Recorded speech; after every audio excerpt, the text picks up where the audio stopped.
Assalamualaikum warahmatullahi wabarakatuh. Perkenalkan, kami dari kelompok 2 akan menyampaikan hasil diskusi kami. Pertama-tama, marilah kita panjatkan puji syukur atas kehadiran Allah karena nikmatnya kita dapat berkumpul sehingga melakukan kegiatan diskusi pada hari ini. Salawat beriringan salam tak lupa pula kita hadiahkan buat arwah junjungan alam, yaitu Nabi besar Muhammad SAW. Yang saya hormati Ibu Yulianti Rasid SPD MPD selaku dosen pengampu mata kuliah keterampilan menulis.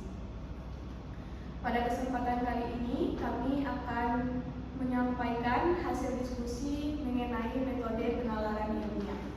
Langsung saja, materi pertama akan dijelaskan oleh Gufron Sukmasti. Kepada Gufron, disilakan. Baik, terima kasih moderator. Saya akan menjelaskan pengertian metode penalaran ilmiah.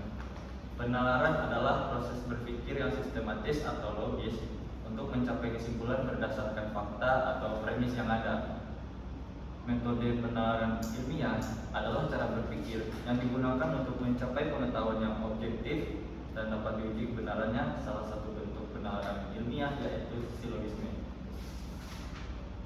Silogisme adalah pola pikir yang bertolak belakang dari dua buah premis, yaitu pertanyaan-pertanyaan yang mendahului, kemudian ditarik sebuah kesimpulan secara logis sesuai premis-premis tersebut. Contoh silogisme yaitu premis mayor, semua manusia akan mati.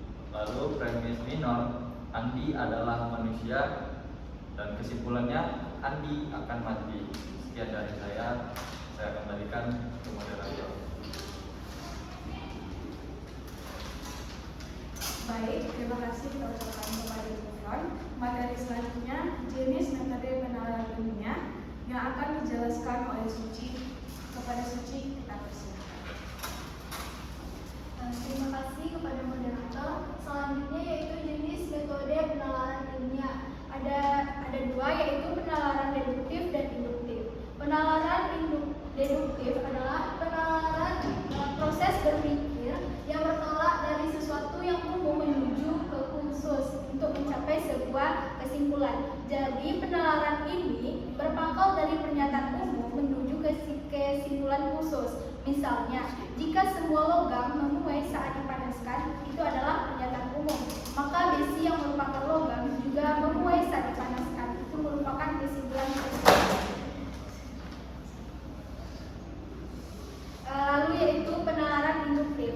Di sini penalaran induktif adalah proses penalaran untuk menarik kesimpulan berupa prinsip atau sikap yang berlaku umum berdasarkan atas fakta-fakta yang bersifat khusus. Ini biasanya prosesnya disebut dengan induksi. Nah, penalaran induktif ini adalah penalaran yang berpangkal dari peristiwa-peristiwa khusus menuju kesimpulan umum. Hanya itu yang dapat saya sampaikan. Saya kembalikan kepada moderator. Terima kasih kita ucapkan kepada Suci. Materi selanjutnya jenis penalaran deduktif yang akan dijelaskan oleh Ririn. Kepada Ririn, disilakan. Baik, terima kasih kepada moderator. Di sini saya akan menjelaskan jenis penalaran deduktif. Yang pertama yaitu silogisme kategorial, yaitu silogisme yang terjadi dari 3 proposisi. Yang kedua yaitu silogisme hipotesis, yaitu silogisme yang terdiri atas premis mayor yang berposisi kondisi hipotesis. Yang ketiga yaitu silogisme alternatif. Silogisme yang terdiri atas premis mayor berupa proposisi alternatif.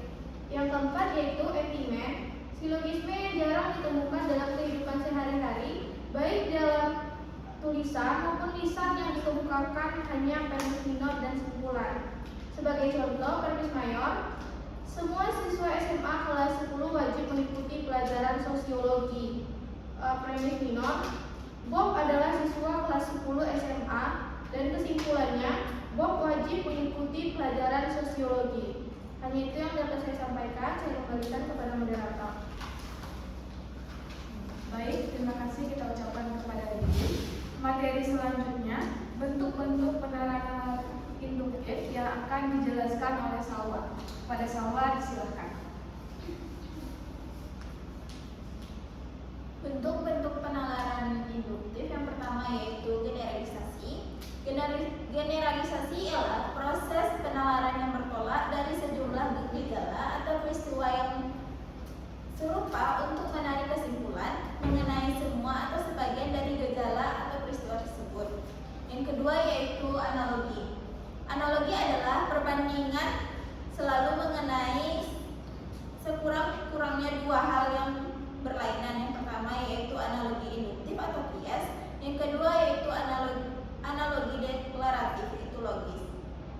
Yang ketiga yaitu hubungan kausal atau sebab akibat. Hubungan sebab akibat hanya akan terjadi apabila ada sebab. Menarik kesimpulan berdasarkan hubungan sebab akibat tersebut. Sekian dari saya kembalikan kepada. Terima kasih kita ucapkan kepada Salwa. Materi selanjutnya penerapan yang akan disampaikan oleh Suprato. Kepada Suprato, disilakan. Terima kasih moderator. Saya akan menjelaskan mengenai penerapan metode ilmiah. Penerapan metode ini adalah prosedur penelitian yang dilakukan melalui pengamatan, eksperimen, dan analisis data untuk menguji hipotesis dan menarik kesimpulan. Penalaran ilmiah diterapkan dalam penulisan karya ilmiah untuk memastikan argumen yang disampaikan logis dan didukung data atau fakta. Penalaran deduktif sering digunakan untuk menguji hipotesis berdasarkan teori yang ada, sedangkan penalaran induktif digunakan untuk membentuk teori baru berdasarkan observasi atau eksperimen. Proses penalaran ilmiah meliputi yang pertama, identifikasi masalah, yaitu menentukan masalah yang akan diteliti. Yang kedua, yaitu pengumpulan data yang relevan. Yang ketiga, yaitu formulasi hipotesis, yaitu menyusun dugaan sementara sebagai jawaban atas masalah. Yang keempat, yaitu pengujian hipotesis dengan melakukan eksperimen atau observasi untuk menguji kebenaran hipotesis. Yang kelima, yaitu penarikan kesimpulan berdasarkan hasil pengujian. Sekian dari saya kembalikan ke moderator.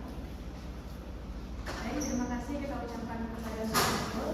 Jadi kesimpulan dari materi kita pada hari ini adalah metode penalaran ilmiah adalah cara berpikir sistematis untuk menemukan kebenaran berdasarkan fakta dan logika. Prosesnya melibatkan observasi, perumusan masalah, hipotesis, eksperimen, analisis data, dan kesimpulan. Metode ini memastikan bahwa pengetahuan yang diperoleh dapat diuji, diulang, dan dipercaya. Dengan menerapkan